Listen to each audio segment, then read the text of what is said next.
महत्वाची बातमी आहे नवी मुंबईतून। नवी मुंबई विमानतळ नावासाठी आंदोलन, दिबा पाटलांच्या नावासाठी भूमिपुत्र आग्रही आहेत।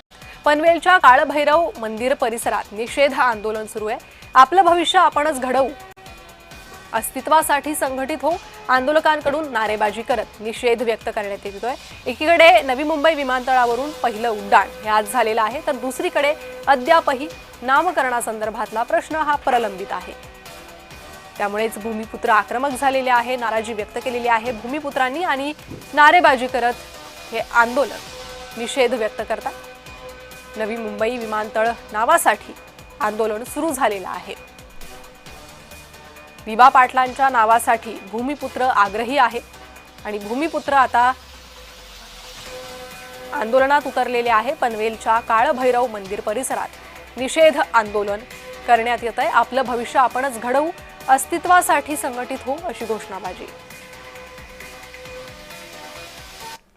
लोकनेते दिबा पाटील सामाजिक संस्थेतर्फे आज निषेध आंदोलन करण्यात आले।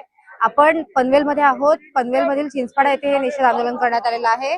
आगरी कोळी युवक फाउंडेशनचे अध्यक्ष आहेत आपल्याबरोबर, आपण त्यांच्याकडे जाणून घेऊया। सर, काय सांगाल, आज निषेध आंदोलन करण्यात आलेलं आहे, नेमकी काय मागणी आहे?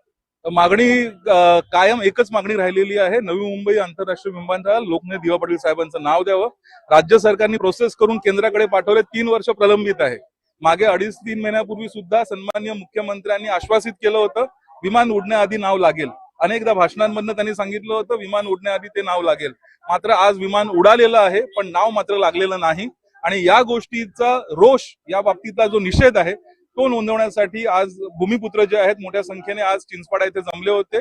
लोकनेते दिबा पाटील सामाजिक संस्था त्याचे कार्याध्यक्ष सोबत आहेत आपल्या सचिन केणी, आणि त्यांच्या माध्यमातून हे निषेध प्रदर्शनाचं आयोजन इथे करण्यात आलेलं होतं।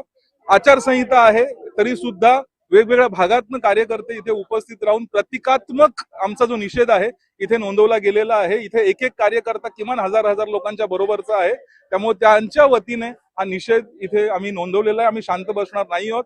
निवडणुका सुरू आहेत, निवडणुकांमध्ये सुद्धा सरकारला याचं उत्तर दिलं जाईल मतपेटीच्या माध्यमातून। आणि आचारसंहिता संपल्यावरती मुंबईवरती लाखोंच्या संख्येने भूमिपुत्र हे मंत्रालयात धडकणार आहेत। सरकारने त्याच्या आधी विमानतळाला दिबांचं नावाची जी प्रक्रिया केंद्रात अपूर्ण आहे ती पूर्ण करावी, ही नम्र विनंती।